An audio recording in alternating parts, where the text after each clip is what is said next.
ദൈവനാമം മഹത്വപ്പെടുമാറാകട്ടെ. സമാധാന സന്ദേശത്തിലൂടെ എന്നെ ശ്രദ്ധിക്കുന്ന എല്ലാ പ്രിയപ്പെട്ടവർക്കും വീണ്ടും വരുന്നവനായ ക്രിസ്തുയേശുവിന്റെ നാമത്തിൽ എൻ്റെ സ്നേഹവന്ദനം. 105 സങ്കീർത്തനം അതിൻ്റെ 39 മുതലുള്ള ഭാഗങ്ങളിൽ അവൻ തണലിനായി ഒരു മേഘം വിരിച്ചു, രാത്രിയിൽ വെളിച്ചത്തിനായി തീ നിർത്തി. അവർ ചോദിച്ചപ്പോൾ അവൻ കാടകളെ കൊടുത്തു, സ്വർഗീയ ഭോജനം കൊണ്ടും അവർക്ക് തൃപ്തി വരുത്തി. അവൻ പാറയെ പിളർന്ന് വെള്ളം ചാടി പുറപ്പെട്ടു, അത് ഉണങ്ങിയ നിലത്തുകൂടി നദിയായി ഒഴുകി. ഇസ്രായേൽ ജനത്തെ ഫറവോന്റെ അടിമത്വത്തിൽ നിന്ന് വിളിച്ചിറക്കി കൊണ്ടുവരുമ്പോൾ ദൈവം നടത്തിയതിനെ കുറിച്ച് പറയുകയാണ്. അവിടെ പറയുന്നത് ഇങ്ങനെയാണ്: അവർ ചോദിച്ചപ്പോൾ ദൈവം അവർക്ക് കാടയെ കൊടുത്തു, അവർക്ക് സ്വർഗീയ ഭോജനം കൊണ്ട് അവർക്ക് തൃപ്തി വരുത്തി. അതുപോലെ തന്നെ അവർ യാത്ര ചെയ്തത് പകൽ അവർക്ക് ചൂടേൽക്കാതെ മേഘം വിരിച്ചവരെ നടത്തി. രാത്രി അവർ ഇരുട്ടിൽ തപ്പി തടയാതെ വെളിച്ചത്തിനായി തീ നിർത്തി.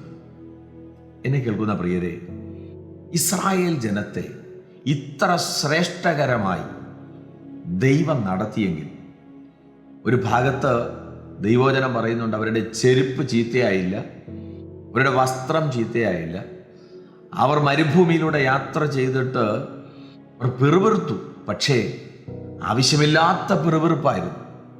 അവർക്ക് ആഹാരത്തിന് ആഹാരം കൊടുത്തു, വെള്ളത്തിന് വേണ്ടി അവർ ദാഹിച്ചപ്പോൾ അവർക്ക് പാറയെ പിളർന്ന് ദൈവം കൊടുത്തു. ഇതുപോലെ ദൈവം നടത്തിയ അത്ഭുതങ്ങളെ കുറിച്ചാണ് സങ്കീർത്തനക്കാരൻ പാടുന്നത്.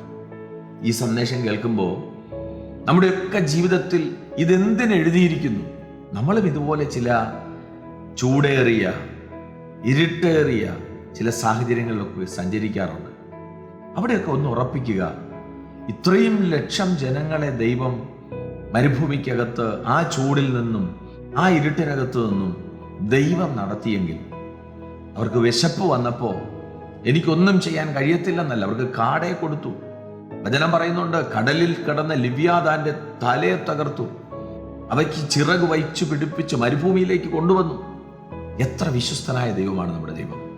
പ്രിയരെ, ഈ ജീവിത സാഹചര്യങ്ങളിൽ നമ്മളൊക്കെ ചിലപ്പോൾ ആഹാരം കഴിക്കാൻ എന്ത് ചെയ്യും, ഉടുക്കാൻ എന്ത് ചെയ്യും, പാർക്കുവാൻ എന്ത് ചെയ്യും, ഒരു ഭവനമില്ല എന്ത് ചെയ്യും, ഇങ്ങനെയൊക്കെ ചിന്തിക്കുന്നവരുണ്ട്.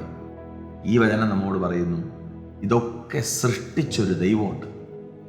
ഭൂമിയും അതിൻ്റെ പൂർണ്ണതയും യഹോവയ്ക്കുള്ളതാണ്, ഭൂതലവും അതിലെ നിവാസികളും യഹോവയ്ക്കുള്ളത് തന്നെ. നമ്മൾ ദൈവത്തിനുള്ളതാണെങ്കിൽ, ഈ ഭൂമി ദൈവത്തിനുള്ളതാണെങ്കിൽ, നമുക്ക് വേണ്ടതെല്ലാം ദൈവത്തിന് അറിയാം. അതുകൊണ്ടാണ് യേശു കർത്താവ് പുതിയ നിയമത്തിൽ പറഞ്ഞത്, നാളെക്കുറിച്ച് നിങ്ങൾ വിചാരപ്പെടരുത്, നമുക്ക് എന്തു വേണമെന്ന് ദൈവം നന്നായിട്ട് അറിയുന്നു. പ്രിയരെ, അതുകൊണ്ട് ചില സാഹചര്യങ്ങൾ വരുമ്പോൾ ഞങ്ങൾ എന്തു ചെയ്യും എന്ന് ഓർത്ത് നിരാശപ്പെടാതെ, മോശയോട് പറഞ്ഞതുപോലെ മുമ്പോട്ട് നടക്ക്. അലറുന്ന ചെങ്കടലാണെങ്കിലും നീ ചുവട് വയ്ക്കുമ്പോൾ അതിനെ വിഭാഗിക്കാൻ ദൈവത്തിന് കഴിയും. എത്ര വിശപ്പോടെ ഇരുന്നാലും കാടപ്പക്ഷിയും സ്വർഗീയ ഭോജനവും തന്ന് നടത്താൻ ദൈവത്തിന് കഴിയും. വിശ്വസ്തയോടെ ആത്മാവിൽ നടത്തുന്ന ഒരു ദൈവത്തെ കണ്ട് ആത്മമണ്ഡലത്തിൽ സഞ്ചരിപ്പാൻ ദൈവം കൃപ ചെയ്യട്ടെ. വിശ്വസിക്കുക, പ്രാർത്ഥിക്കുക. ദൈവം വിശ്വസ്തൻ. God bless U.